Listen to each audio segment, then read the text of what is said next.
London, 1889. A woman gives birth in a slum so desperate that survival itself is an accomplishment. The child who enters the world that night will become the most famous entertainer on earth, create an art form that didn't exist before him, and die a billionaire exile haunted by the poverty he could never truly escape. His name was Charlie Chaplin, and the distance between where he started and where he ended is almost impossible to believe. The room where Charles Spencer Chaplin was born smelled of cabbage and damp rot. East Lane in Walworth was one of London's bleakest addresses, a street where families lived 6 to a room and children died from diseases that had names no one could pronounce. His mother Hannah was a music hall performer whose voice was failing. His father, Charles Sr., was also a performer, a moderately successful singer who was already drinking himself toward an early grave. The marriage was broken before Charlie arrived. His father had left, occasionally sending money, more often sending nothing. Hannah was trying to support 2 sons on her own. Charlie's older half-brother, Sidney, was 4 years old and already understood that hunger was a permanent condition. Music halls were the entertainment of the working class, rowdy theatres where performers sang, danced, and told jokes to audiences who threw things when displeased. Hannah had been good once. People remembered her voice, her timing, her ability to hold a crowd, but something was going wrong with her vocal cords.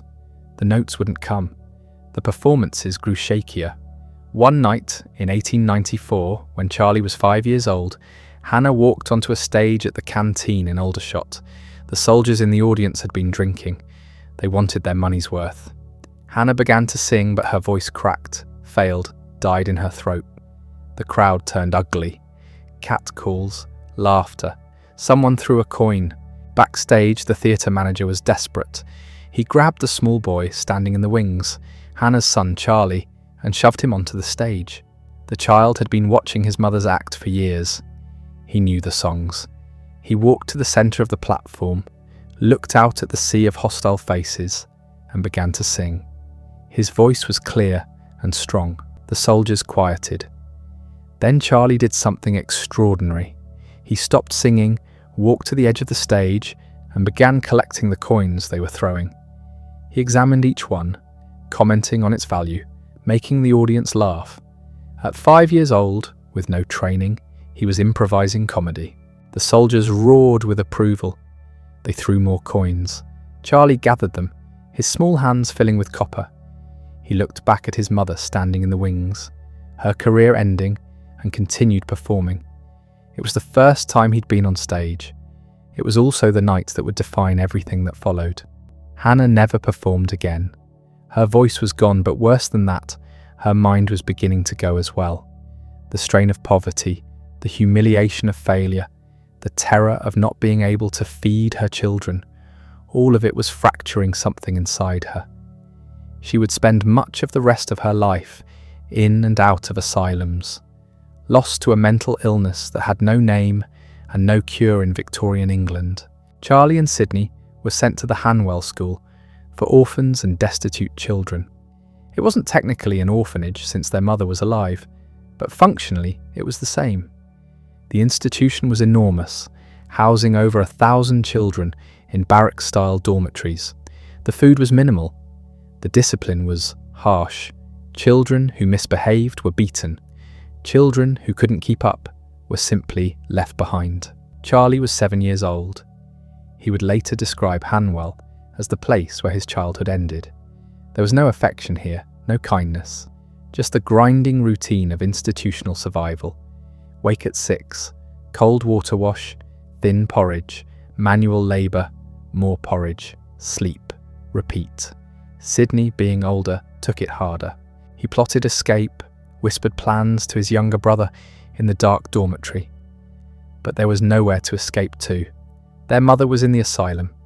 Their father was drunk in a rented room somewhere, unreachable. After 18 months, Hannah was released from the asylum, declared sane enough to reclaim her children. The family reunited in a single room in Pownall Terrace. Hannah tried to work, taking in sewing, doing whatever piecework she could find, but the money was never enough. They moved from room to room, always one step ahead of eviction, always hungry. Charlie learned to steal food. Not dramatically, not robbery, just the small desperate thefts of a starving child.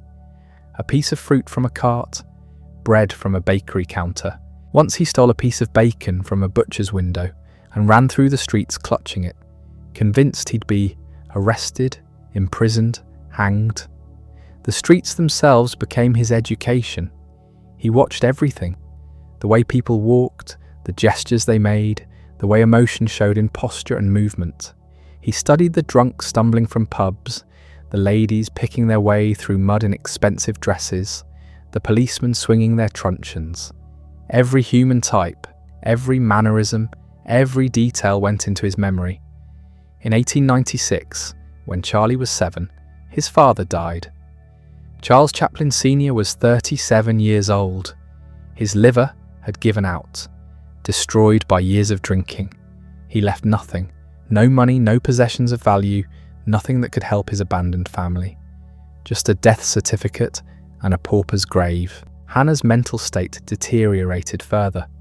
She began seeing visions, hearing voices, talking to people who weren't there.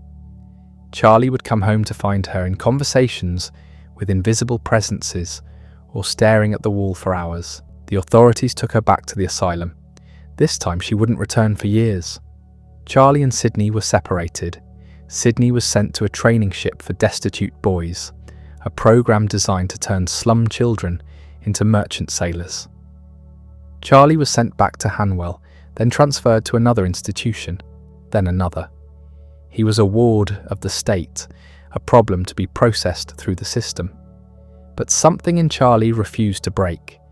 While other children succumbed to despair or institutional numbness, he kept watching, kept learning, kept storing away observations. The way a particular teacher walked with a limp, the way the headmaster's face turned red when he was angry, the way grief looked different from exhaustion. At 9 years old, he was performing again. Not officially, not on stages, but in the institutions and workhouses where he was held. He would mimic the authorities, entertain the other children, create brief moments of laughter in places designed to crush joy. It was survival and something more. It was the beginning of understanding that performance was power. Sydney escaped his training ship and tracked down his younger brother. The two boys, now teenagers, decided they would make their own way. No more institutions. No more waiting for adults to save them. They would enter the music halls, the same world that had destroyed their mother, and they would conquer it. Sydney got work as a bartender, then as a performer's assistant. Charlie took any job he could find, sold flowers on street corners, worked as a doctor's boy, anything that paid. But he was watching the music halls obsessively now, studying the acts, learning what worked and what didn't. In 1898, at age 9, Charlie got his first real performing job with a clog dancing troupe called the 8 Lancashire Lads. Clog dancing was a working-class entertainment, performers in wooden shoes creating rhythms and patterns. Charlie learned the dances, but more importantly, he learned how to hold an audience's attention, how to make a gesture bigger so the back rows could see it, how to time a movement for maximum effect. The troupe toured, and Charlie saw England beyond London for the first time. Provincial towns, industrial cities, seaside resorts, everywhere the same music halls, the same rowdy crowds, the same desperate performers trying to avoid being pelted with garbage. He grew older, moved between jobs, always performing when he could. He played Billy the Page Boy in Sherlock Holmes, a small part in a touring production. He learned to act, to create a character, to sustain a performance across an evening. The stage wasn't just a place to earn money anymore. It was home, the only place he felt fully alive. Sydney, meanwhile, had gotten work with a prestigious comedy troupe run by Fred Carno. Carno's companies were known for physical comedy, pantomime sketches with minimal dialogue. They were popular, profitable, and Carno was always looking for talent. In 1908, when Charlie was 19, Sydney got him an audition. Charlie performed a drunk routine he'd been developing, a character staggering and fumbling, trying to maintain dignity while losing control of his own body. It was funny and sad at the same time, drawing on every drunk he'd ever watched in the London slums. Carno hired him immediately. Fred Carno's comedy companies were the training ground for some of the greatest performers of the era. The sketches were entirely physical, silent except for occasional sound effects. Performers had to communicate everything through gesture, expression, and movement. For Charlie, who'd been observing human behaviour obsessively since childhood, it was perfect. He started in small roles, but his talent was obvious. Within months, he was playing lead parts. Within a year, he was the star of Carno's most popular sketch, A Night in an English Music Hall, playing a drunk who disrupts a theatre performance. The character was chaotic and refined simultaneously, a gentleman reduced to absurdity, but never losing a core of dignity. The routine would tour America. That fact alone seemed impossible to the boy, from Pownell Terrace, but it was happening. In 1910, Charlie Chaplin boarded a ship bound for New York, leaving England for the first time, carrying nothing but a small trunk of belongings and a repertoire of characters developed in slums and institutions and cheap music halls. America was overwhelming. New York was bigger, faster, louder than anything London had prepared him for. The buildings scraped the sky.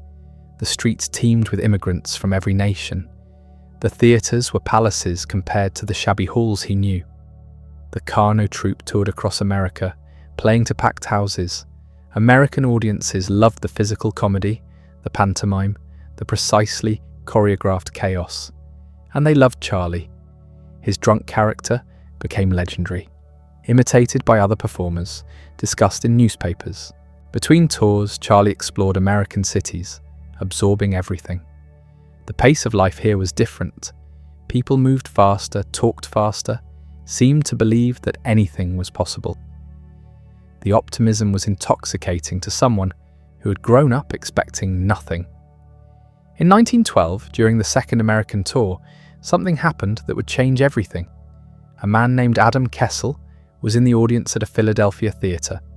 Kessel was a film producer, working for a new company called Keystone that made short comedy movies. He watched Charlie perform and saw something. Not just a stage comedian, but someone whose physicality would translate to the new medium of motion pictures. Kessel approached Charlie after the show. He offered him a job in California, making movies for Keystone. The money was extraordinary, $150 a week, more than Charlie had ever imagined earning. The catch was that he'd have to leave the Carno troupe, leave the security of stage work, and gamble on this new technology that most people still considered a novelty. Charlie hesitated. Motion pictures were uncertain. Most performers looked down on them, considered them crude entertainment for immigrants who couldn't understand English dialogue. But the money was real, and something in Charlie recognized that this new medium might be important. In November 1913, Charlie Chaplin took a train west across America toward a place called Hollywood. He'd never heard of it before Keystone made the offer. Most people hadn't. It was just a suburb of Los Angeles where a few movie companies had set up shop because the weather was good and land was cheap. The train journey took days. Charlie watched the country pass outside his window, farms giving way to desert, mountains rising and falling. He was 24 years old, leaving behind everything he knew for a technology he didn't understand.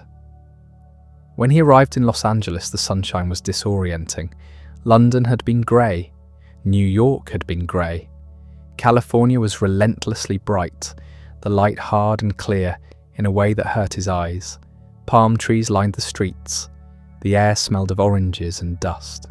Keystone Studios was not impressive. It was a collection of wooden buildings on a dirt lot, open stages where actors performed under the sun, because electric lights weren't powerful enough yet.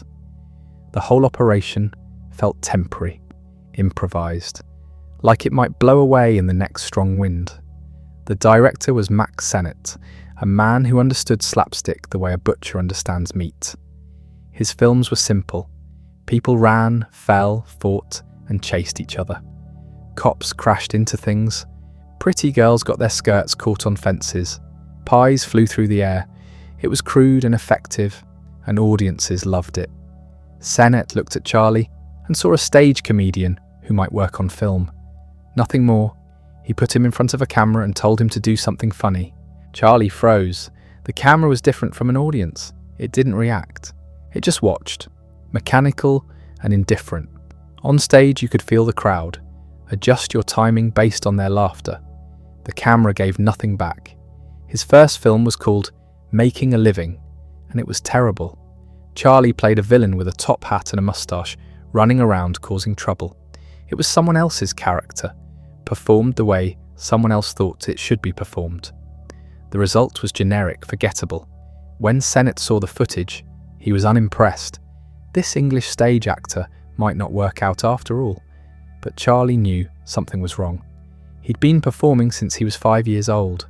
He understood comedy in his bones. The problem wasn't him. The problem was that he was trying to be someone else. For his second film, Charlie asked if he could develop his own character. Sennett agreed, probably because he had nothing to lose. If this English kid failed again, they'd just let him go. Charlie walked onto the wardrobe lot and started pulling clothes off racks at random. He grabbed a pair of baggy pants that belonged to a much larger man. He found a tight jacket that barely fit. He picked up a small derby hat, a bamboo cane, and a pair of oversized shoes that he put on the wrong feet. He stood in front of a mirror and looked at what he'd created. The costume was contradictory. The tight jacket suggested poverty, but worn with a certain dignity. The cane suggested elegance, but held by someone who clearly had no business pretending to be elegant. The moustache he'd added was tiny, almost apologetic, a small gesture toward respectability from someone who had none. The character was a tramp, but not a sad tramp. There was something jaunty about him, something defiant. He was poor but not defeated, ridiculous but not pathetic. He walked with a strange waddle, feet splayed outward, cane twirling, shoulders rolling. It was funny but also oddly graceful. What Charlie had invented standing in that wardrobe room in 1914 was something deeper than a costume. He'd created a character who embodied every contradiction of modern life. The tramp wanted dignity in a world that wouldn't give it to him. He aspired to refinement while living in squalor. He maintained elaborate manners while stealing food to survive. He fell in love with beautiful women who were completely out of his reach. The character was Charlie's childhood, made universal. Every humiliation, every disappointment, every desperate attempt to maintain self-respect in circumstances that destroyed it, but filtered through comedy, made bearable through laughter. The tramp appeared for the first time in a film called Kid Auto Races at Venice. It was a simple concept. Charlie's character keeps interrupting a newsreel cameraman who's trying to film a children's race. That's it. 11 minutes of a strange little man with a funny walk getting in the way of the camera. Audiences went insane for it. They'd never seen anything like this character. Slapstick comedians usually played one note, stupid or mean or clumsy. The tramp was complex. You laughed at him but also rooted for him. He got knocked down and got back up with his dignity somehow intact. Within weeks, Charlie was directing his own films. Sennett recognised that this English kid understood something about the camera that the other comedians didn't. Charlie knew how to frame a shot, how to time a gag for maximum impact, how to build comedy through visual storytelling rather than random chaos. He made dozens of films in 1914 alone, churning them out at Keystone's brutal pace.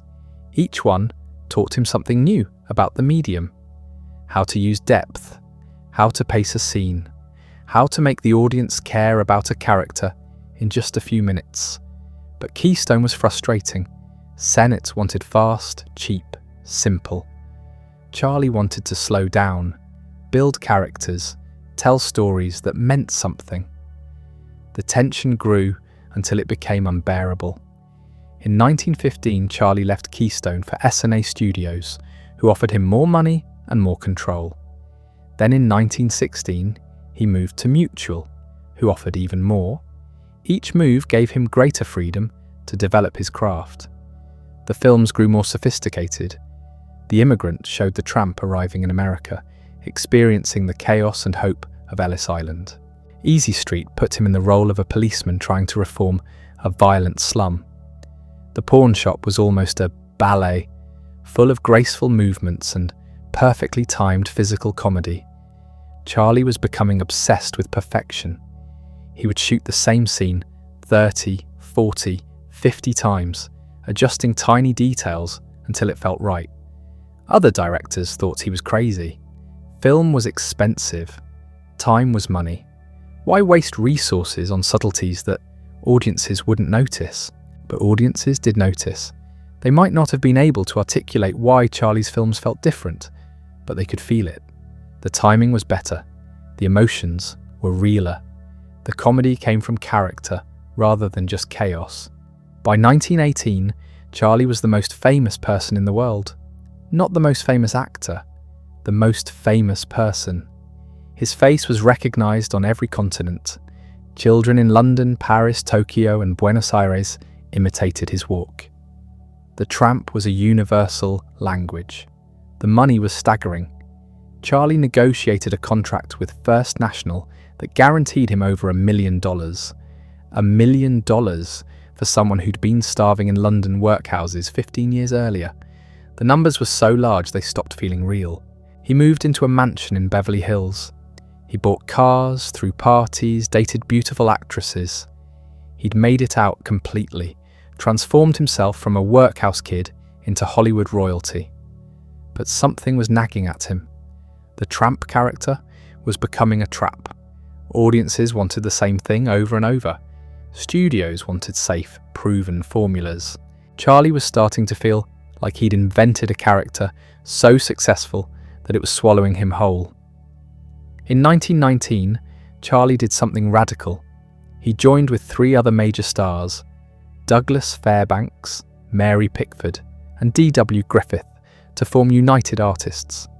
It was a distribution company owned by the artists themselves rather than by studios. The Hollywood establishment was horrified. The inmates were running the asylum. How dare performers think they could control their own work? But United Artists survived, and it gave Charlie total creative freedom. He could make whatever films he wanted, take as long as he needed, and keep most of the profits.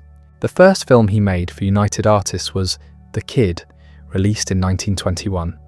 It was his longest film yet, over an hour, which was considered risky. Short comedies were safe. Feature-length films were for serious drama. But The Kid wasn't just comedy. It told the story of the tramp finding an abandoned baby and raising him in poverty. The film was funny, but also heartbreaking, drawing directly on Charlie's own childhood. The scenes of poverty were authentic because he'd lived them. The emotion was real because he'd felt it. The film was a massive success, proving that audiences would accept the tramp in longer, more complex stories. Charlie had transformed himself again, from comedian to filmmaker, from performer to artist. Through the 1920s, he refined his craft further. The Gold Rush in 1925 became one of the most famous films of the silent era. The image of the tramp eating a boiled shoe in a cabin during a snowstorm entered popular culture permanently. The Dance of the Dinner Rolls, where Charlie stuck forks in 2 bread rolls and made them dance like legs, became one of the most imitated scenes in cinema history. The Circus in 1928 showed the tramp accidentally becoming a circus performer.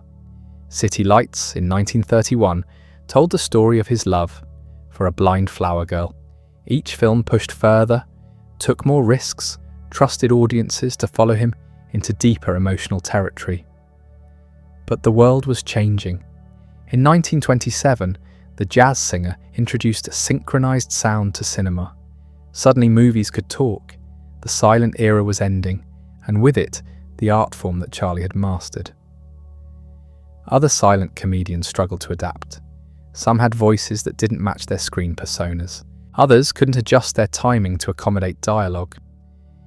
Many careers ended overnight, Charlie resisted sound. He believed correctly that the Tramp's power came from his universality. The character transcended language because he never spoke. The moment he opened his mouth, he'd become specific, limited, less universal. City Lights was released in 1931, 4 years after sound arrived, and Charlie made it silent anyway. Studios thought he was committing career suicide. The public had moved on. They wanted talkies. The film was a triumph. Audiences didn't care that it was silent. They cared that it was beautiful, funny, and emotionally devastating. The final scene, where the blind girl who can now see touches the Tramp's face and realizes who he is, remains one of the most powerful moments in cinema history. Charlie had proven he could survive the transition to sound by refusing to participate in it, but he couldn't hold back technology forever. His next film would have to reckon with a changing world in ways that went far beyond sound. Because while Charlie had been perfecting his art, the world outside the studios was collapsing. The Great Depression had destroyed millions of lives. Unemployment was massive. Poverty was everywhere. And in Europe, darker forces were rising. Fascism was spreading. War was coming. The Tramp, that character of simple poverty and simple dreams, suddenly seemed inadequate to the moment. Charlie was going to have to decide what his art meant in a world that was tearing itself apart. In 1936, Charlie Chaplin made a decision that would define the rest of his career. He would make a film about modern industrial society, about machines and poverty and the dehumanization of workers. He would call it Modern Times, and it would be the last pure appearance of the Tramp. The film opens with one of the most famous images Chaplin ever created. Workers pour into a factory like sheep being herded. Inside, the Tramp works on an assembly line, tightening bolts as they pass. The pace accelerates. He can't keep up. The machine swallows him, pulls him through its gears. It's a nightmare vision of industrial capitalism, of human beings reduced to cogs in machinery they don't control. The film had sound effects and music, but the Tramp still didn't speak in conventional dialogue. Charlie had found a compromise. The film existed in a strange space between silent and sound cinema, using the tools of both without fully committing to either. But what made Modern Times genuinely radical wasn't its technical approach, it was its politics. The film showed workers striking, showed police brutality, showed the Tramp accidentally leading a communist demonstration after picking up a red flag that had fallen off a truck. In Depression-era America, with labor organizing and class conflict dominating headlines, this wasn't subtle allegory. Charlie was taking sides. The film was banned in Germany and Italy, where fascist governments saw it as communist propaganda. In America, conservative groups protested. The FBI opened a file on Chaplin that would grow to nearly 2,000 pages over the coming decades. Charlie had always been political in his way. The Tramp was inherently a political figure, a symbol of the poor and dispossessed. But Modern Times made that politics explicit, unavoidable, and it made Charlie enemies he'd never fully shake. The film ended with the Tramp and a young woman, both outcasts, walking down a road into an uncertain future. It was an ending without resolution, without the traditional Chaplin miracle that saved the day. The world was darker now. Simple optimism wasn't enough. Charlie knew the Tramp's era was ending. His next film would be different, more ambitious, more dangerous, more necessary. The Great Dictator began filming in 1939, the same year Germany invaded Poland. By the time it was released in October 1940, France had fallen, Britain was being bombed, and America was still pretending it could stay out of the war. The film was a direct attack on Adolf Hitler. Charlie played two roles: a Jewish barber who looks exactly like Adenoid Hinkle, the dictator of Termania. The resemblance between Charlie and Hitler had been noted for years. Both had the small moustache. Both were born within days of each other in 1889. Charlie decided to use that resemblance as a weapon. The film mocked Hitler mercilessly. Hinkel speaks in gibberish that sounds like German but is pure nonsense. He dances with a globe balloon, dreaming of world conquest until the balloon pops. He throws tantrums like a child. The portrayal was devastating precisely because it was funny. Hitler wanted to be feared. Charlie made him ridiculous. But the film went beyond mockery. The Jewish barber is mistaken for Hinkel and forced to give a speech to massive crowds, expecting the dictator. Instead, Charlie delivered a 6-minute monologue directly to the camera, to the audience, to the world. "I'm sorry, but I don't want to be an emperor. That's not my business.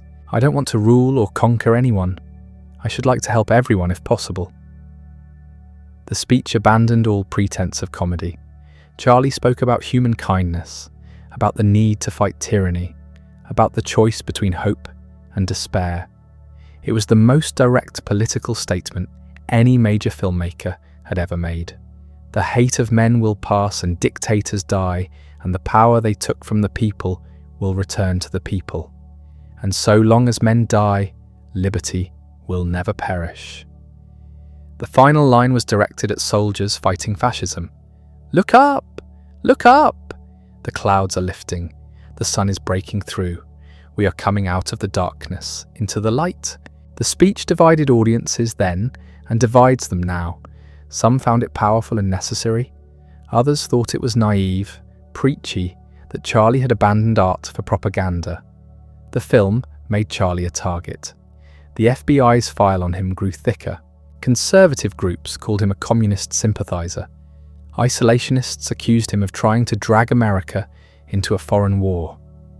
Charlie didn't care. He'd said what needed saying, and the film was a massive commercial success, proving audiences were ready for entertainment that took the war seriously. But Charlie's personal life was about to implode in ways that would make his political controversies seem minor. Charlie Chaplin had always had complicated relationships with women. He'd been married 3 times by 1940, each time to much younger women, each marriage ending badly. His first marriage at 29 was to 16-year-old Mildred Harris. It lasted 2 years. His second at 35 was to 16-year-old Lita Gray. That marriage produced 2 sons and a bitter divorce that became tabloid sensation. His third marriage at 47 was to 21-year-old Paulette Goddard, his co-star in Modern Times. That ended in 1942. Then in 1942, Joan Barry, a 22-year-old aspiring actress Charlie had briefly dated, filed a paternity suit claiming he'd fathered her daughter. Blood tests proved Charlie was not the father. The tests were conclusive, scientific, irrefutable.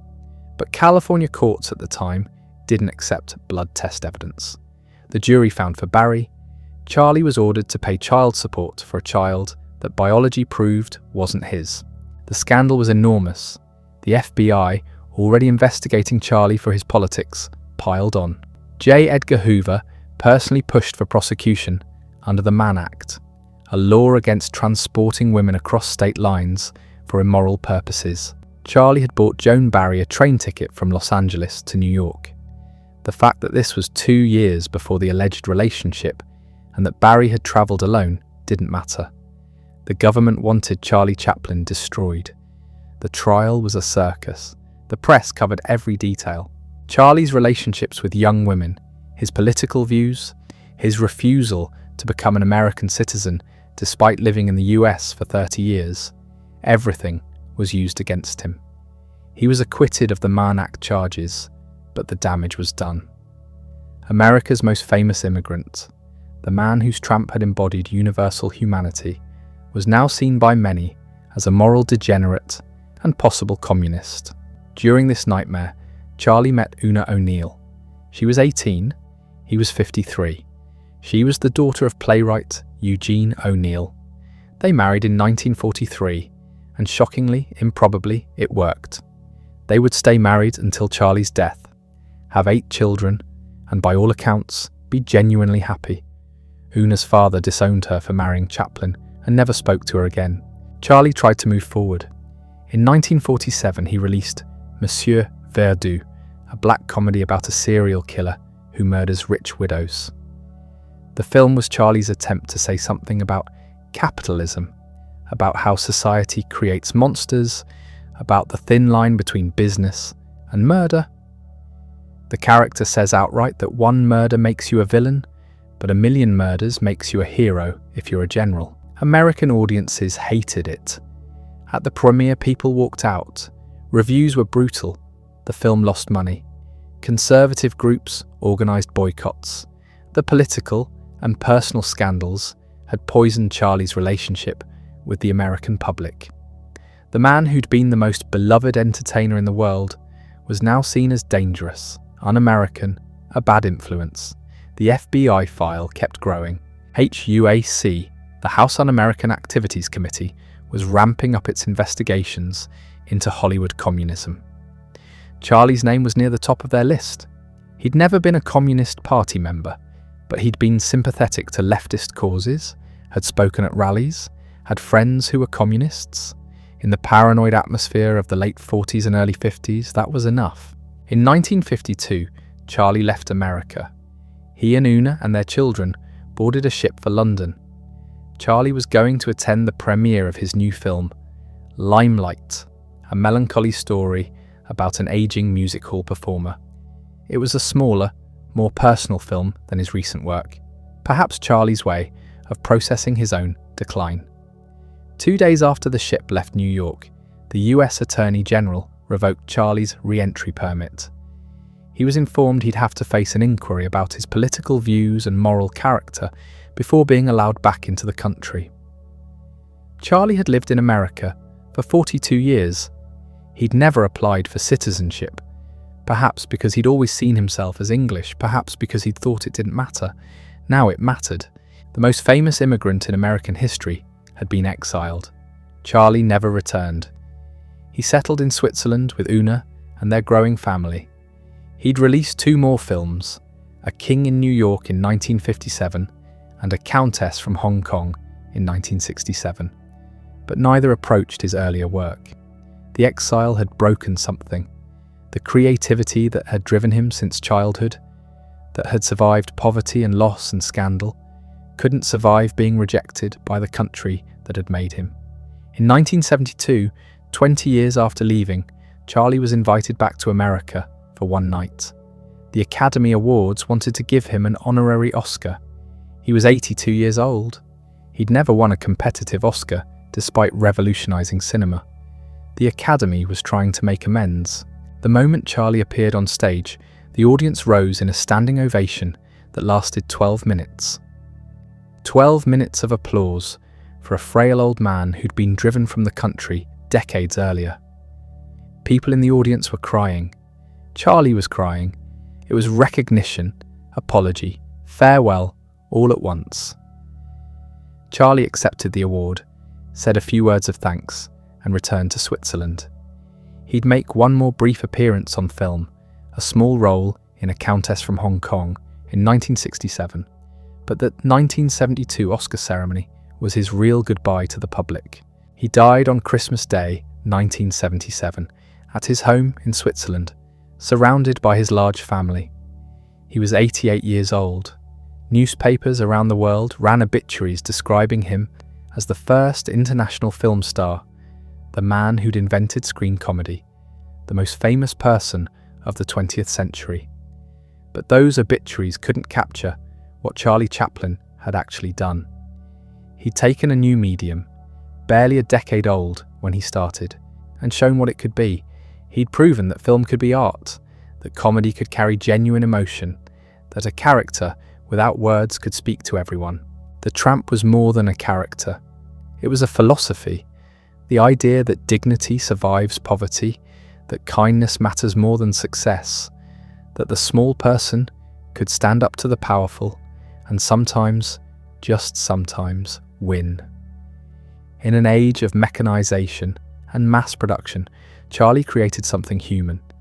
In an age of increasing cynicism, he insisted on hope, not naive hope. The Tramp's world was brutal, unfair, often cruel, but hope anyway. Persistence anyway. humanity anyway. Every comedian who came after learned from Charlie. Every filmmaker who wanted to combine comedy and emotion walked a path he'd cleared. The language of film comedy, the techniques that seem natural now, most of them came from a poor English kid who'd learned to perform because it was the only way to survive. But Charlie's legacy is complicated by his personal life, by his relationships with young women, by the gap between his public philosophy of kindness and his private behaviour. The Tramp was generous and gentle. Charlie Chaplin was often neither. Artists aren't their art. The gap between creator and creation can be enormous. Charlie's films showed the world he wished existed. His life showed the world that actually did. We need to talk about something most people don't know. The FBI kept a file on Charlie Chaplin that eventually reached nearly 2,000 pages. For decades, J. Edgar Hoover's agents followed him, monitored his associates, recorded his speeches, and built a case that he was a threat to American security. Why? Because Charlie believed workers deserved better wages, because he'd spoken at rallies during the Depression, because he'd made a film where factory workers weren't happy being treated like machines. The surveillance started in the 1920s, intensified during World War II, and didn't stop until he left the country. They never found evidence he was a communist. They never found evidence he was a spy.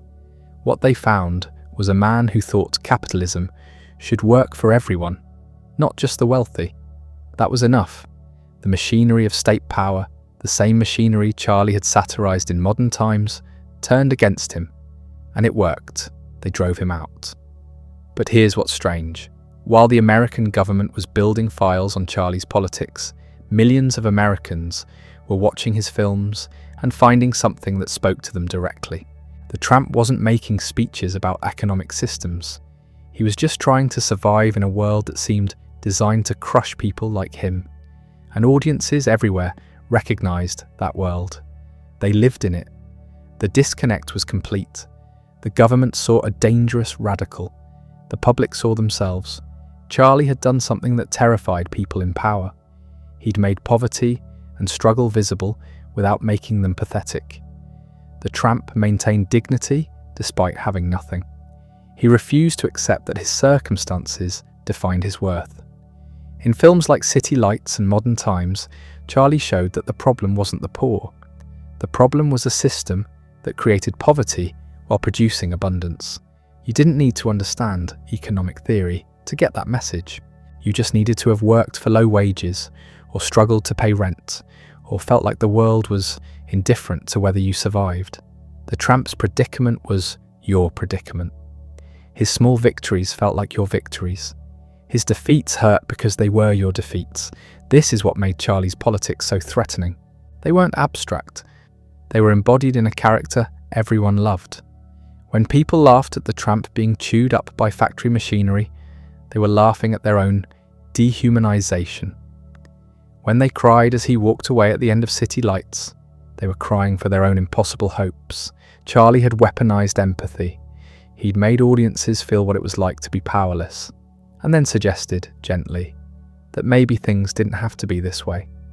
No wonder the FBI kept watching, but the files and the Exile and the eventual return for that 12-minute ovation, none of that captures the strangest part of Charlie's legacy. The strangest part is this: Charlie Chaplin created the most famous character of the 20th century, a figure recognized by more people than any religious icon or political leader, and then he killed him. In 1936, Modern Times ended with the Tramp walking down a road with the gamin, heading toward an uncertain future. That was the last time audiences saw the character as they knew him. The Great Dictator in 1940 had a character who looked like the Tramp but wasn't. That character spoke, he gave speeches, he had a name. The actual Tramp, the silent wanderer with the cane and the waddle, was gone. Why? Charlie never fully explained it. Some biographers suggest he felt the character had become limiting, that he wanted to prove he could do more. Others argue that the coming of sound made the Tramp impossible. You couldn't have a silent character in a talking world. But I think something else happened. The Tramp was born from Charlie's childhood poverty and trauma. The character's resilience came from Charlie's real experience of surviving when survival wasn't guaranteed. As Charlie became wealthy and famous, as he built his studio and controlled every aspect of his films, the distance between himself and that character grew. He could still perform the Tramp brilliantly. The movements were ingrained in his body, but he couldn't access the emotional truth anymore. He was a millionaire pretending to be a vagrant. The performance was perfect, but something underneath it had changed. So he let the character go, and in doing so, he made one of the most commercially unwise decisions in entertainment history. Charlie could have made Tramp films for the rest of his career. Audiences would have paid to see them. Studios would have distributed them. He'd have remained the most bankable star in Hollywood. Instead, he chose to experiment, to try new things, to risk failure. The films after modern times are uneven. Some are brilliant, some are not. But they're all Charlie trying to find what came next. That's courage, not the courage of the Tramp facing down bullies.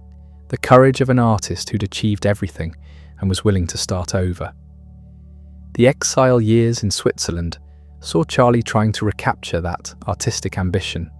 He made A King in New York in 1957, a bitter satire about American McCarthyism and consumer culture. It was angry in a way his earlier films never were. The Tramp had been hopeful, even in despair. The character in A King in New York was just exhausted. The film flopped. European audiences didn't connect with its specifically American targets. American audiences couldn't see it. The film wasn't released in the United States until 1973. By then, it felt like a historical document. His final film, A Countess from Hong Kong in 1967, was even stranger. A romantic comedy starring Marlon Brando and Sophia Loren, directed by an aging Charlie who could no longer perform the physical comedy himself. He had to describe what he wanted and watch others attempt it. The film is beautiful in places and completely dead in others. Critics savaged it. Audiences ignored it. Charlie's last attempt at filmmaking ended in commercial and critical failure. He retreated to his estate in Switzerland and stopped trying. The final decade of Charlie's life was quiet. He lived with Una and their children in a large house overlooking Lake Geneva. He received visitors, watched films, spent time with his family. Occasionally, he'd talk about new projects, but nothing came of them. The creative drive that had powered him for 6 decades was finally exhausted. In 1975, Queen Elizabeth knighted him. Sir Charles Chaplin, the poor kid from Kennington who'd left England as a music hall performer, returned as royalty, sort of. He was too frail to kneel, so the Queen came to him. The ceremony was brief. Charlie was 85 years old and barely present. The recognition meant something, but it came too late to change anything. On Christmas morning, 1977, Charlie woke early as he always did. He got dressed, had breakfast with Una, and returned to his room to rest. Sometime that morning, he suffered a stroke. Una found him unresponsive. He died shortly after, surrounded by family. He was 88 years old. The funeral was small and private. Charlie had requested no public ceremony, no elaborate memorial. He was buried in a cemetery near his home. The grave marker was simple, just his name and dates, nothing about his films or his fame. A few months later, something bizarre happened. 2 men dug up Charlie's coffin and stole his body. They demanded ransom from Una, threatening to destroy the remains if she didn't pay. The Swiss police eventually caught them. Charlie's body was recovered and reburied in a theft-proof vault. Even in death, he couldn't escape being treated as property. But the real story isn't how he died. It's what he left behind. Go to almost any country on Earth and show people a photo of the Tramp. They'll recognize him. Not Charlie Chaplin necessarily. Many won't know the actor's name. But they'll know the character. The bowler hat, the cane, the moustache, the waddle. It's entered human consciousness in a way that transcends film history. Why? Why does this particular image endure when so many others from that era are forgotten? I think it's because Charlie captured something essential about human experience. Not just poverty or struggle, though those are part of it. He captured the feeling of being out of place in the world, of trying to maintain dignity when circumstances make that almost impossible, of persisting despite knowing you'll probably fail. That's not specific to the Depression or to early 20th century capitalism. That's just being human. Every generation faces different specifics, but the underlying experience remains. The world is often hostile. Success is often arbitrary. Kindness is often punished while cruelty succeeds. And yet we continue. We get up. We try again. We help each other when we can. The Tramp embodied that persistence without making it sentimental. He wasn't noble. He was selfish sometimes, cowardly sometimes, foolish often, but he kept going. And when he walked down that final road at the end of modern times, he was still walking. That image, more than any other, is Charlie's legacy. Not the films themselves, though they matter. Not the innovations in filmmaking, though those changed cinema forever. The image of an ordinary person, beaten down by life, choosing to continue, choosing to help, choosing to hope. It's an image that can't be copyrighted or controlled or owned. It belongs to everyone now, which is fitting. Charlie spent his career showing that the people the world dismissed, the poor and the homeless and the struggling, had as much humanity as anyone else. Maybe more, because they had to work harder to maintain it. The Tramp proved that. And now the Tramp belongs to all of us. The factory worker in modern times, arms jerking uncontrollably after hours tightening bolts. The flower girl in City Lights, Bailey, heaving the Tramp is a millionaire because she can't see him. The kid learning to survive on the streets of a city that doesn't care. These images stick because they're true, not factually true, but emotionally true. Charlie knew poverty. He knew hunger. He knew what it felt like to be invisible to people who had power. He knew the strange dignity of surviving despite everything, and he put that knowledge on screen in a way that didn't require language or explanation. You just watched and understood. That's art, not craft, though Charlie was a master craftsman. Not entertainment, though his films are still entertaining. Art, taking human experience and transforming it into something that reveals truths we might not have been able to articulate otherwise. Charlie did that. A poor English kid with no formal education, who learned to perform in music halls and worked his way to Hollywood, created art that will outlast everything else from his era. The stars of his generation are forgotten. The studios that employed him are gone. The political systems he criticised have changed or collapsed, but the Tramp remains. Walking down endless roads, twirling his cane, tipping his hat to a world that barely notices him. Still here, still walking, still trying. The man who created that image lived until 1977. That's worth remembering. Charlie Chaplin wasn't some figure from ancient history. He lived through both world wars, the Cold War, the space race, Vietnam. He saw the Beatles and Watergate and Star Wars. The world changed completely, multiple times during his lifetime, and through it all people kept watching his films. New generations discovered the Tramp. That's rare. Most artists are products of their moment. Their work speaks to specific circumstances, specific anxieties, specific technologies. When those change, the work becomes historical artifact rather than living art. Charlie's films should have become artifacts. Silent cinema was dead by 1930. The depression that made modern times resonate past, the social conditions that created the Tramp's world, transformed beyond recognition. Yet the films didn't become museum pieces. They stayed alive. Why? Because Charlie understood something that most filmmakers missed.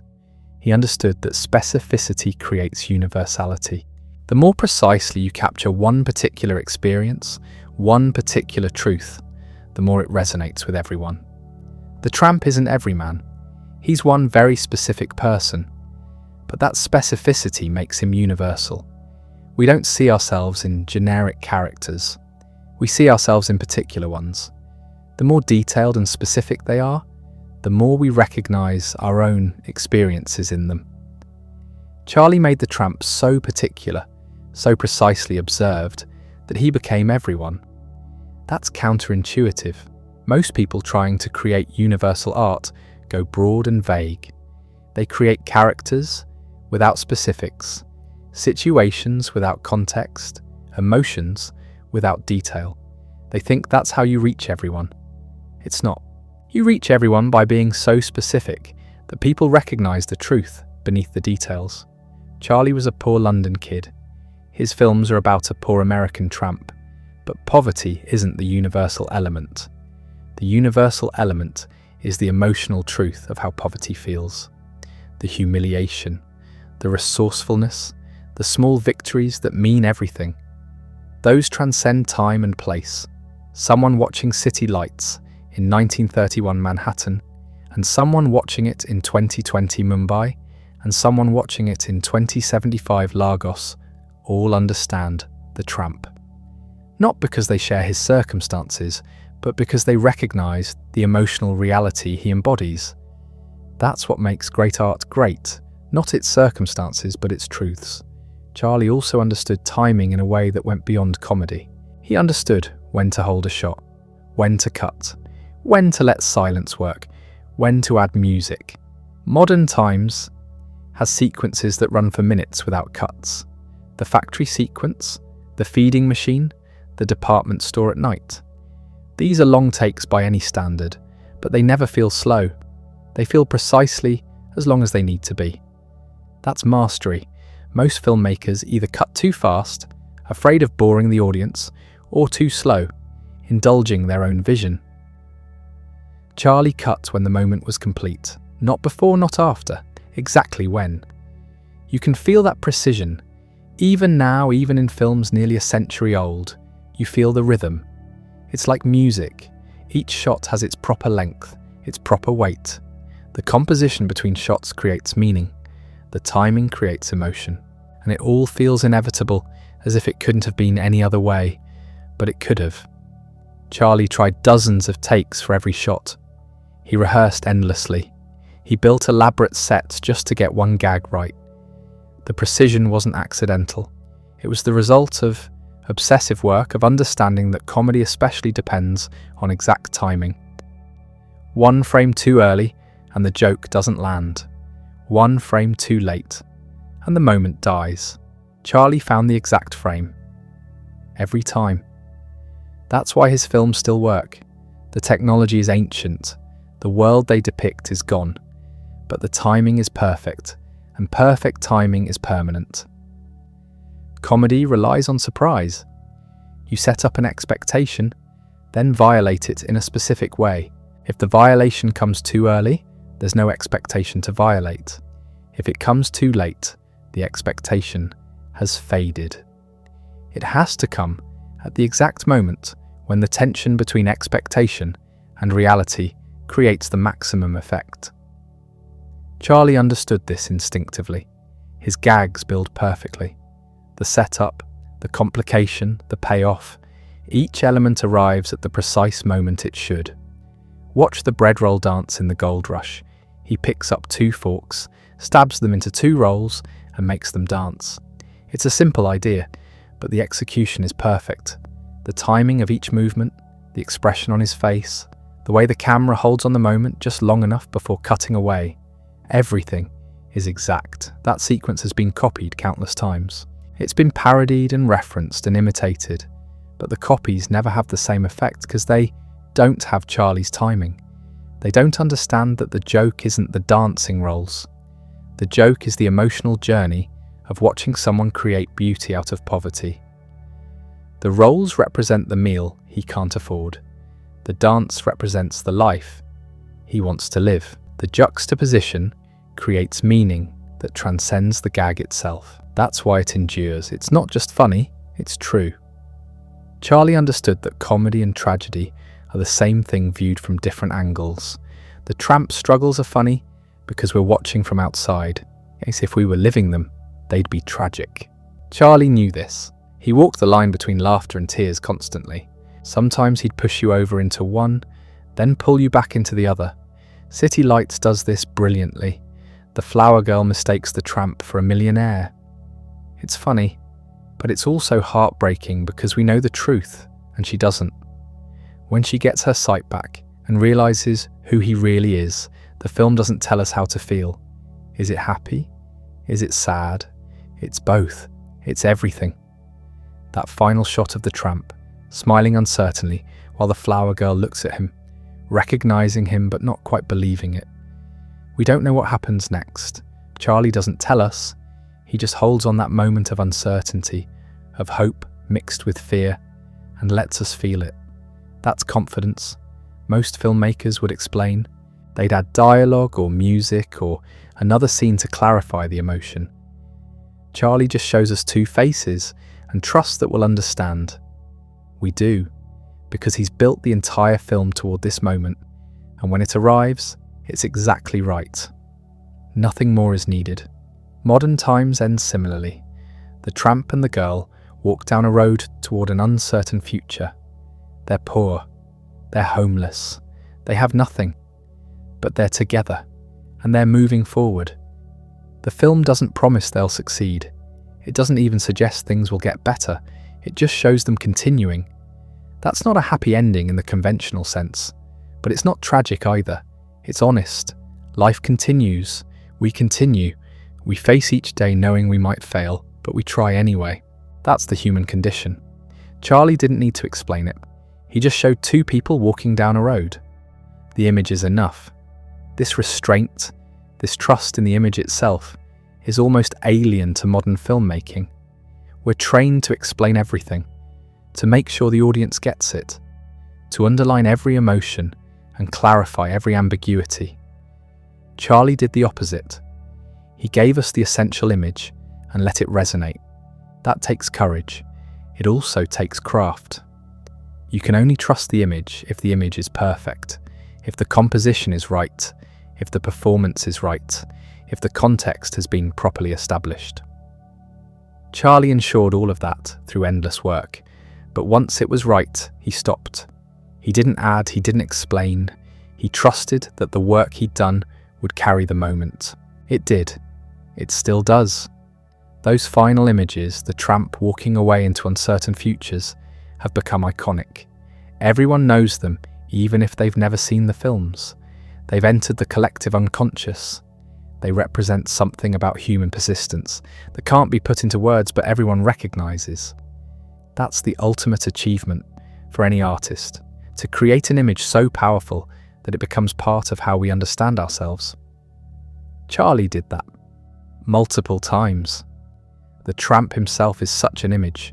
You can describe him, list his characteristics, explain his origins, but none of that captures what he represents. He's just there in our collective imagination, representing something we all understand but can't quite articulate. Maybe that's why Charlie himself eventually left him behind. After Modern Times, he stopped playing the character. His next film, The Great Dictator, featured a character who resembled the Tramp but wasn't him. Then Monsieur Verdoux, where he played a completely different person. Then Limelight, then A King in New York. All different characters. Charlie moved on. But the world didn't. The Tramp remained the definitive image. Everything else Charlie did was measured against that character. His later films were critically admired, but never reached the same cultural saturation. It's as if Charlie created something so powerful that it consumed his own ability to create anything else that would resonate as deeply. That's a strange fate for an artist, to be defined forever by work you did in the first half of your career, to know that nothing you create later will ever achieve the same impact. Many artists face this. They have their moment of perfect alignment between their vision and the culture's needs. Then the culture moves on, or they move on, and the alignment is lost. Charlie's alignment happened early. By the time he was 40, he'd created the work that would define him forever. He had 40 more years of life. He made films during those years, good films, but they were footnotes to the Tramp. Did that bother him? We don't know. He didn't say much about it publicly, but he must have felt it. The knowledge that his greatest achievement was behind him, that he'd peaked before middle age, that everything else would be compared to something he could never recreate. The Tramp belonged to a specific moment in cinema history, silent film, before sound complicated everything.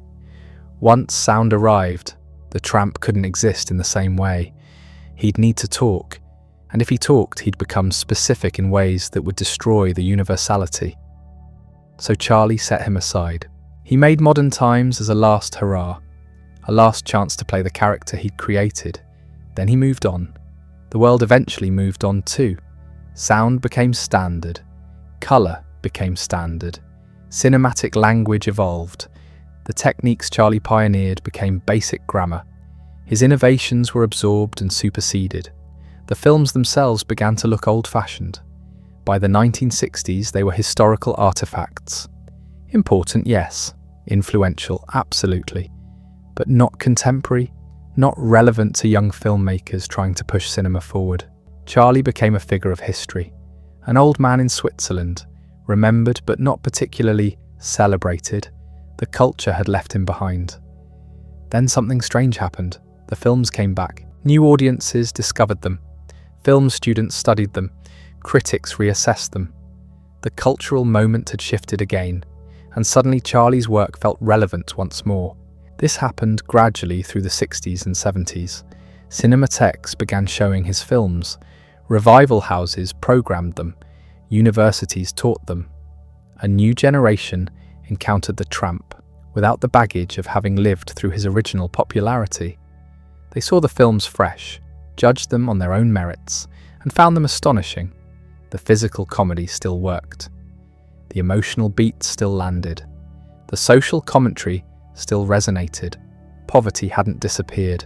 Industrial dehumanization hadn't disappeared.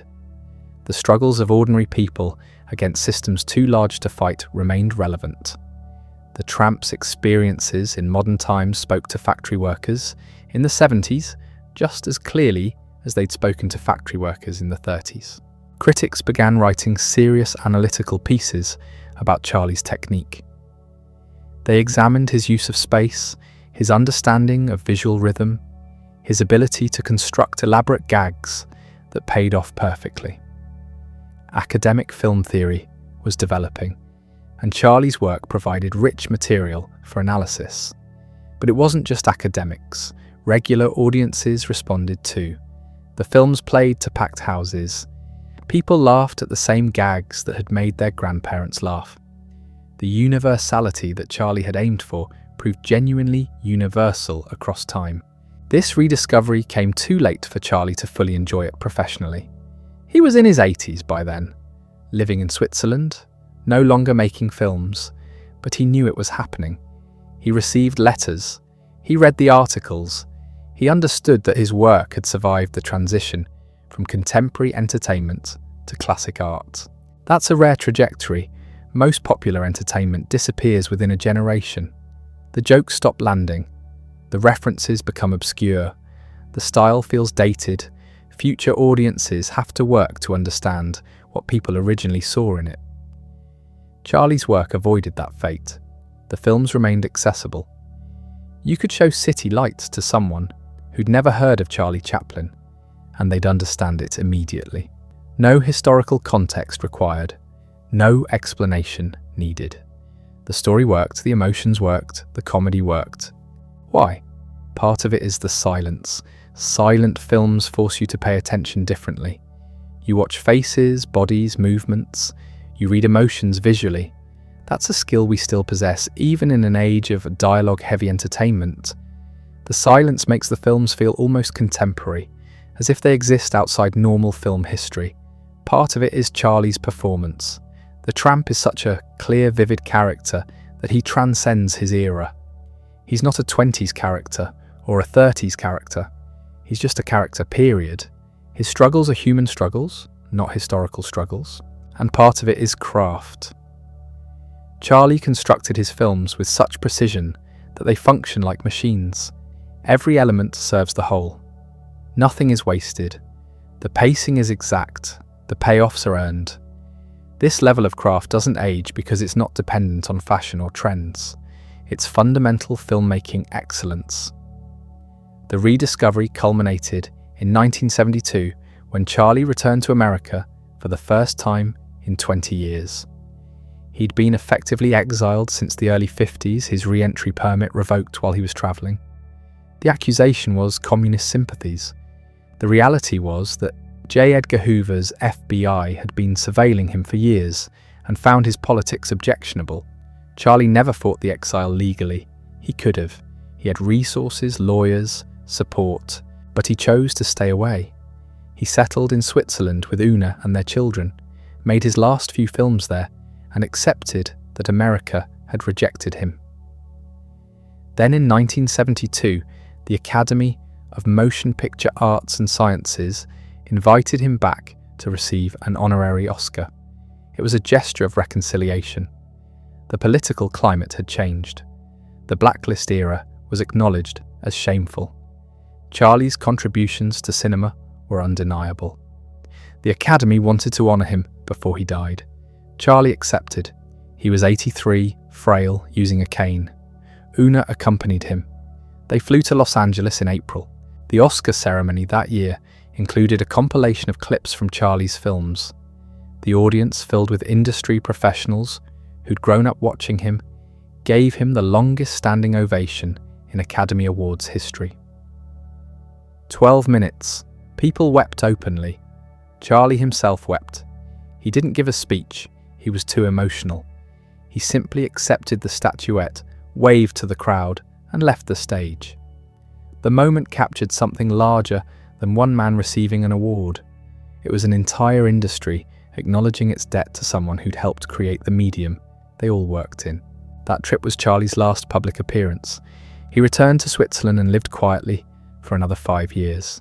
His health declined slowly. The brilliant physical control that had defined his career was gone. He needed help with basic tasks. His mind remained sharp, but his body had finally given out. On Christmas Day, 1977, Charlie Chaplin died in his sleep at his home in Vevey. He was 88 years old. The news spread globally within hours. Obituaries appeared in every major newspaper. Television networks interrupted programming to announce his death. World leaders issued statements. The response was overwhelming. But here's what's strange. Despite the global mourning, despite the recognition of his importance, Charlie's death didn't feel like the end of an era, because the era had already ended decades earlier. The world Charlie belonged to, the world of silent film and vaudeville and music hall comedy, had disappeared long before he did. He'd outlived his own relevance by 40 years. He'd watched cinema evolve past him, watched new filmmakers use techniques he'd pioneered without knowing where they came from, watched audiences forget and then rediscover his work. He'd been simultaneously celebrated as a historical figure and ignored as a contemporary artist. That's a complicated legacy to leave behind. On one hand, his influence is everywhere. Every physical comedian who came after him learned from him. Every filmmaker who uses visual storytelling learned from him. Every artist who tries to balance comedy and pathos is working in territory he mapped. On the other hand, his specific contribution can feel invisible because it's been so thoroughly absorbed. The innovations that made him revolutionary became standard practice. The emotional register he created became the default mode for a certain kind of filmmaking. He succeeded so completely that his success erased itself. Modern audiences watching City Lights don't think, this is revolutionary filmmaking. They think, this is a good movie. The revolutionary aspect is invisible because it's now normal. That's the paradox of being truly influential. You change things so fundamentally that people forget there was ever another way. Charlie understood this, probably. He'd lived through enough cultural shifts to recognize how quickly the present becomes the past. He'd seen his own techniques go from cutting edge to standard, to old-fashioned to classic. He'd experienced the full cycle. What he might not have understood is how completely his image would dominate his legacy. Not Charlie Chaplin the filmmaker, not Charlie Chaplin the businessman or the political figure or the complicated human being. The tramp. That's what survived most powerfully. The little man with the cane and the bowler hat and the too-tight jacket. The character Charlie created in his 20s and played for 2 decades. That image became larger than the person who created it. It became larger than the films it appeared in.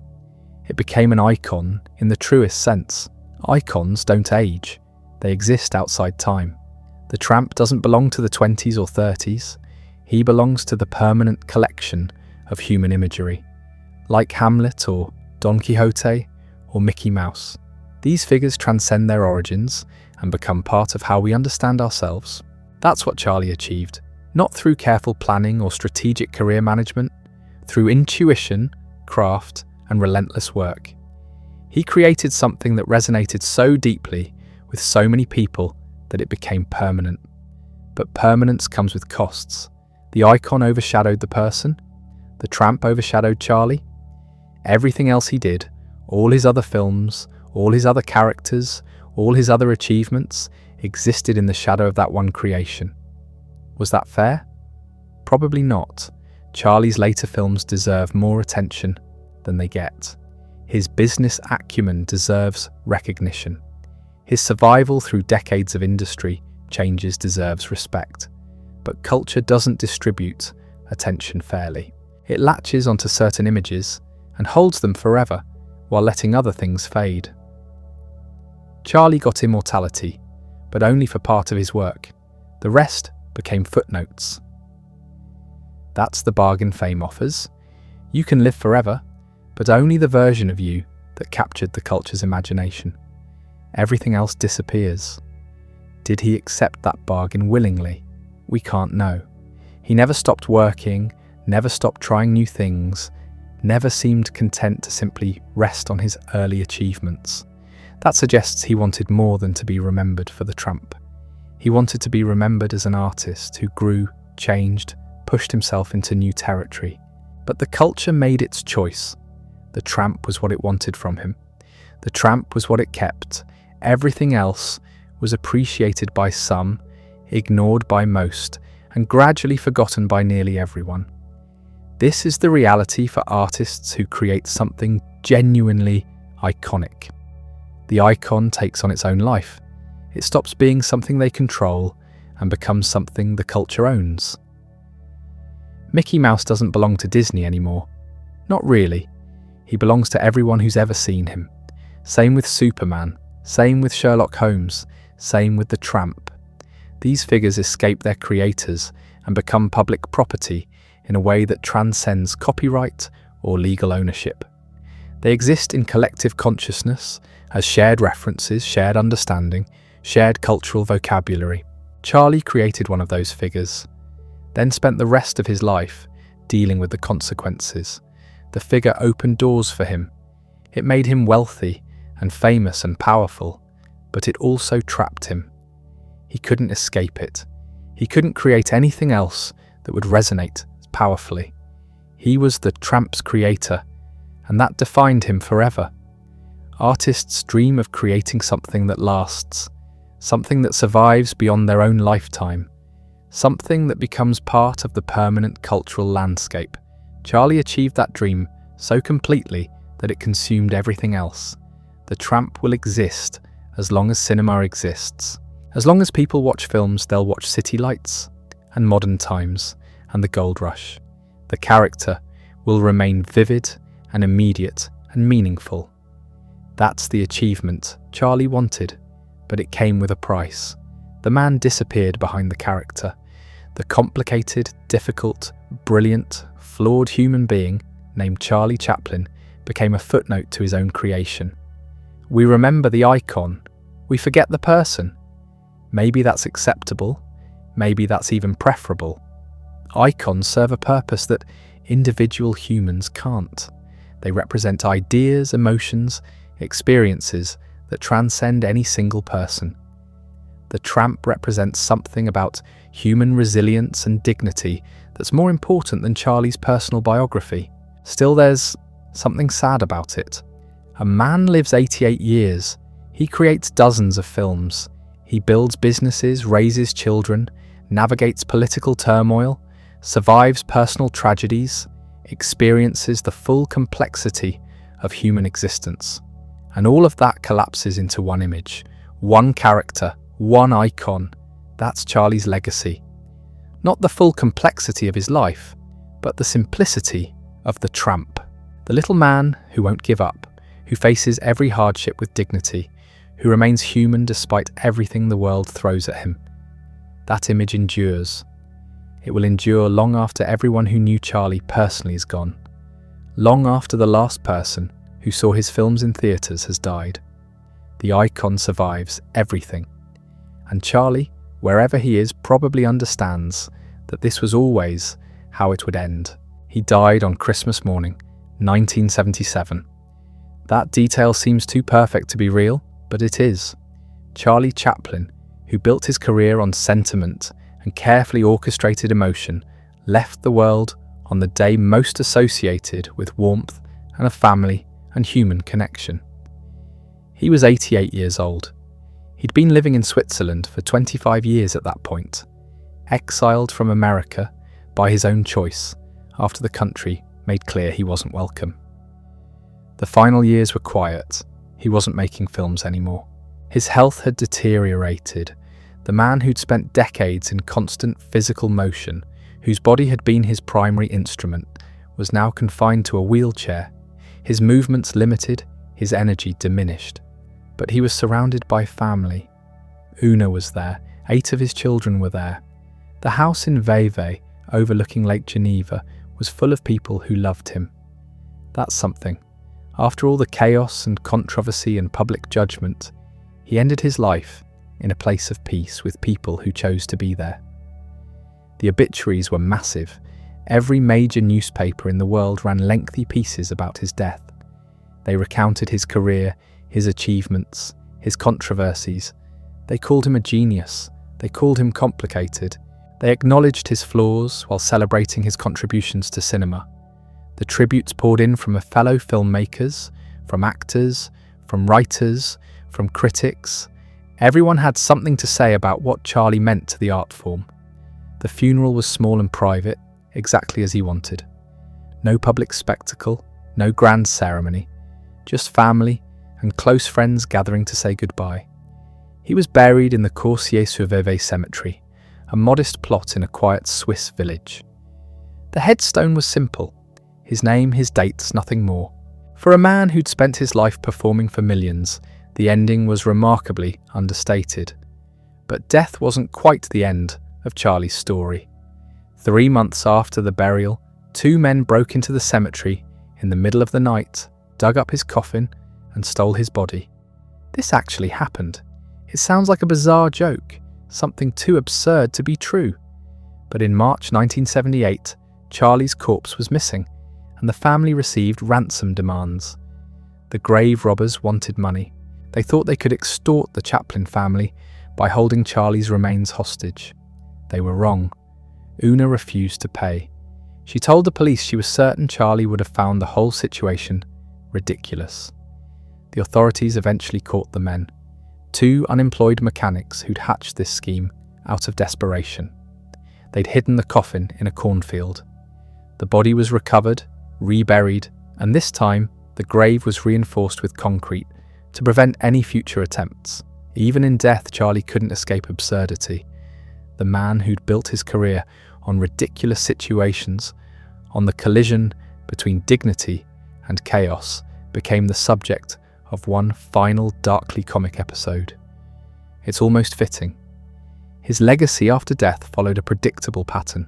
The initial wave of tributes gave way to reassessment. Critics began examining his work with fresh eyes.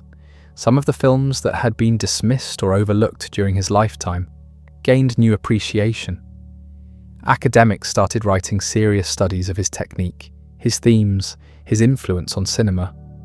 The Tramp became a subject of scholarly analysis, dissected and interpreted and theorised about. Film schools taught his work as foundational texts.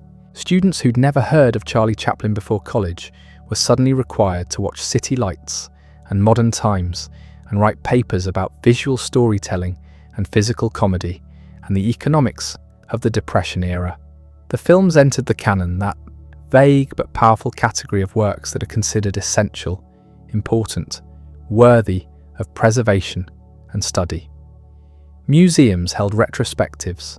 Archives restored his films, bringing them back to pristine condition. The grainy, scratched prints that had circulated for decades were replaced by clean, sharp versions that let audiences see the work as it was originally intended. New generations discovered him.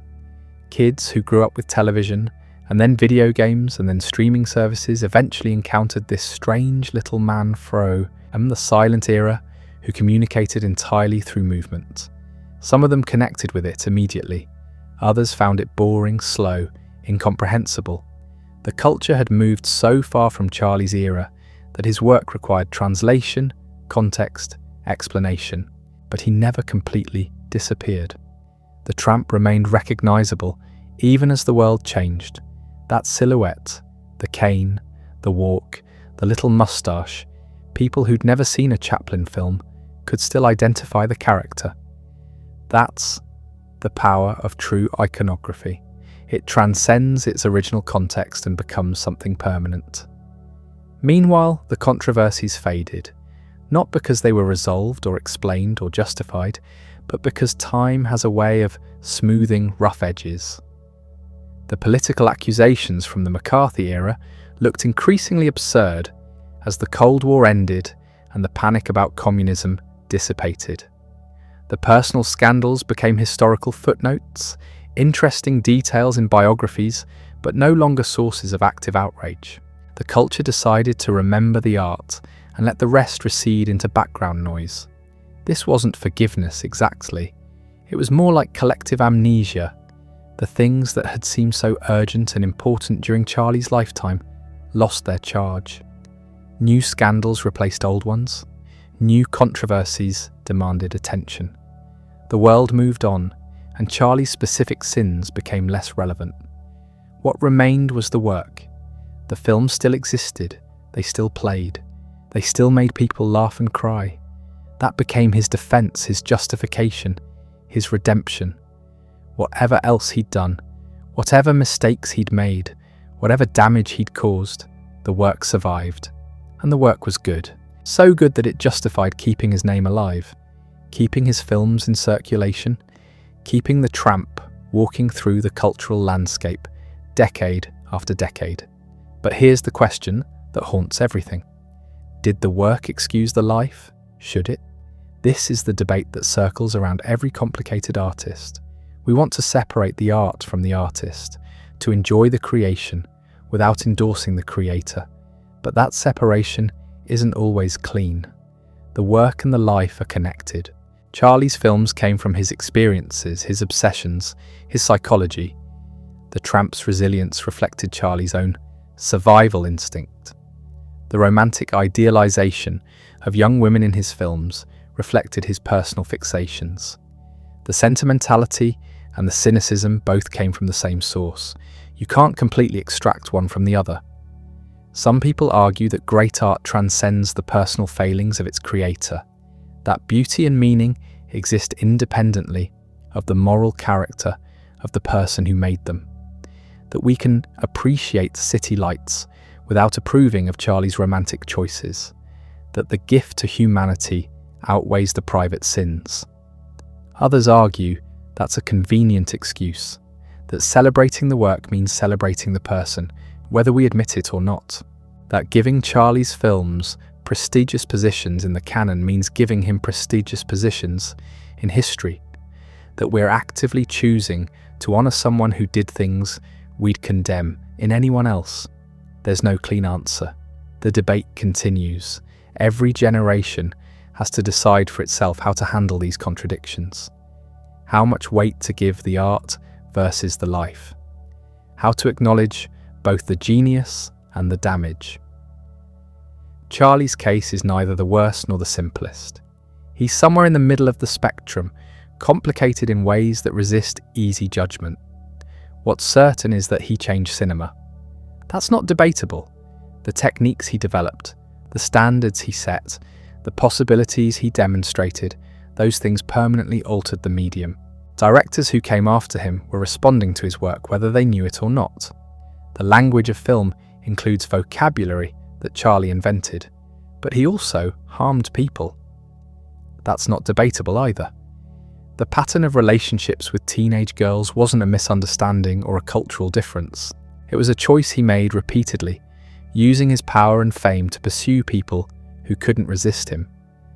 The political controversies might have been overblown, but his handling of them was often arrogant and dismissive. The business decisions that hurt partners and collaborators came from prioritizing his own interests above everything else. Both things are true: the genius and the damage, the achievement and the failure, the icon and the man. History will keep both. The culture has decided that Charlie matters enough to remember, which means remembering all of it. The films will continue playing as long as cinema exists. Students will study his technique. Critics will write about his influence. The Tramp will walk through the imagination of future generations who have no connection to the W. Old Charlie came from, but the biographical details will remain available too. The controversies will stay in the record. The pattern of behaviour will be documented. Anyone who wants to know the full story will be able to find it. That's probably the right balance. Not erasing either the achievement or the complications, but holding both in tension. Acknowledging that humans are capable of creating beauty while also causing harm. That genius doesn't excuse damage.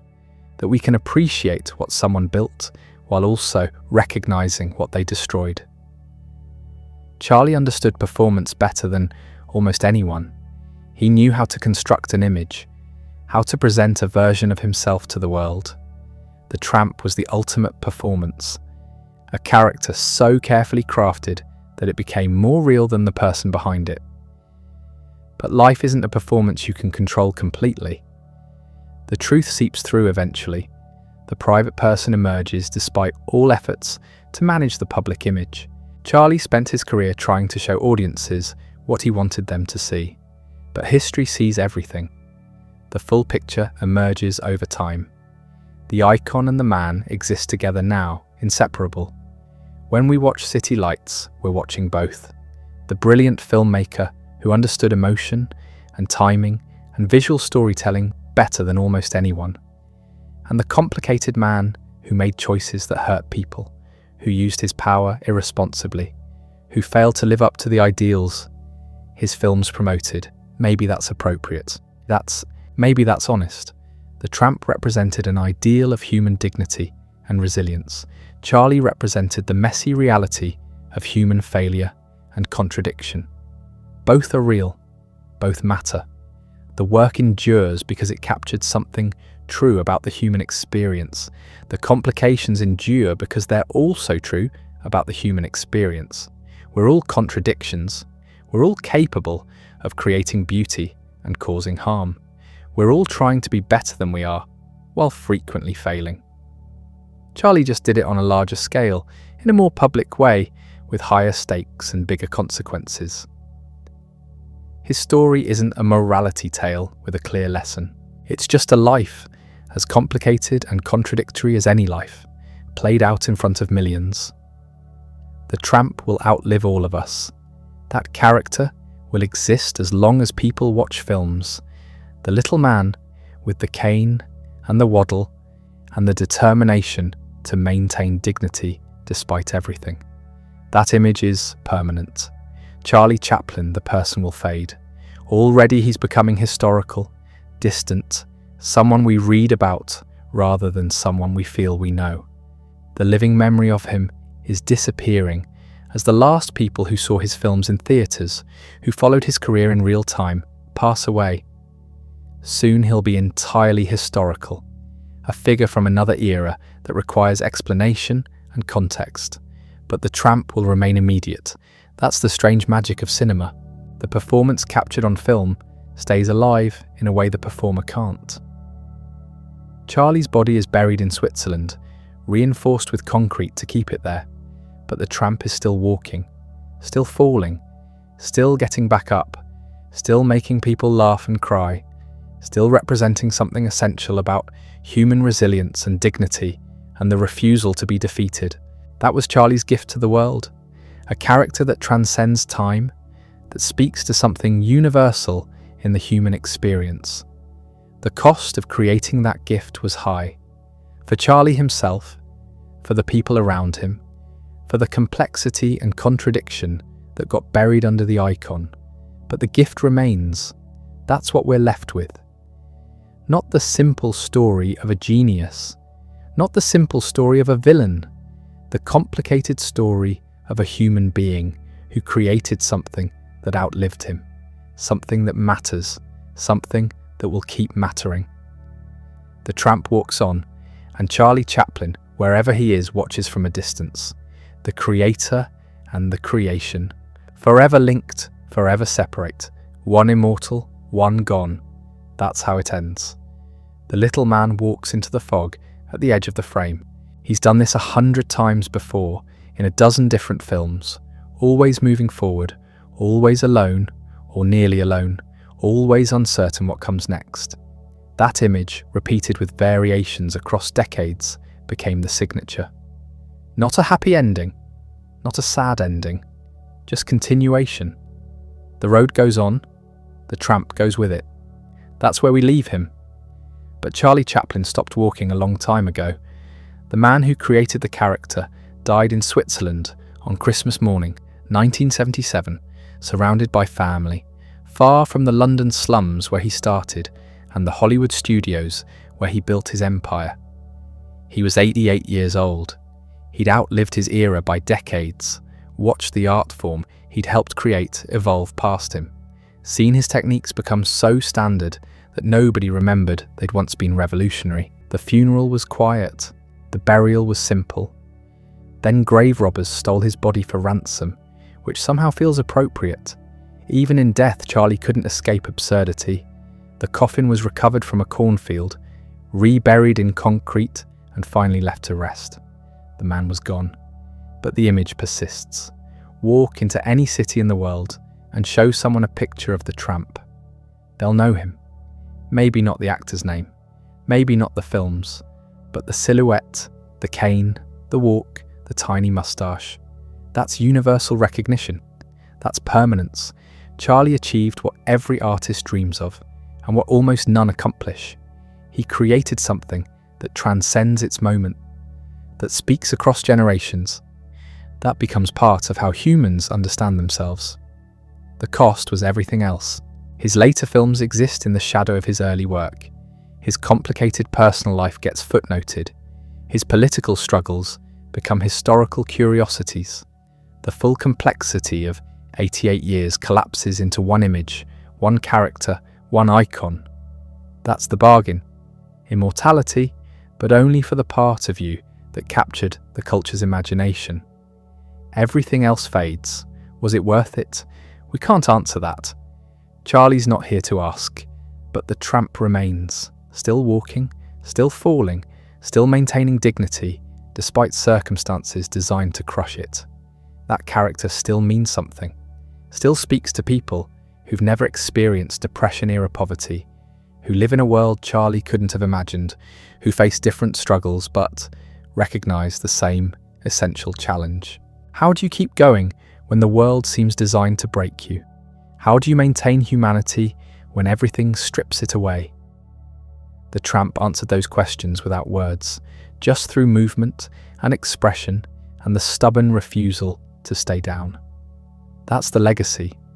Not the scandals or the politics or the business empire or the complicated relationships. Just a figure walking down a road, cane twirling, shoulders rolling, heading towards something uncertain, but moving forward anyway. That image contains more truth about human experience than most philosophical treatises. Charlie understood something fundamental.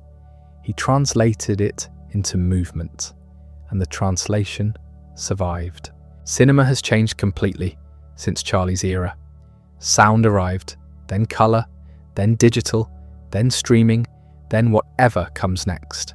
The technology transforms constantly. The business models shift.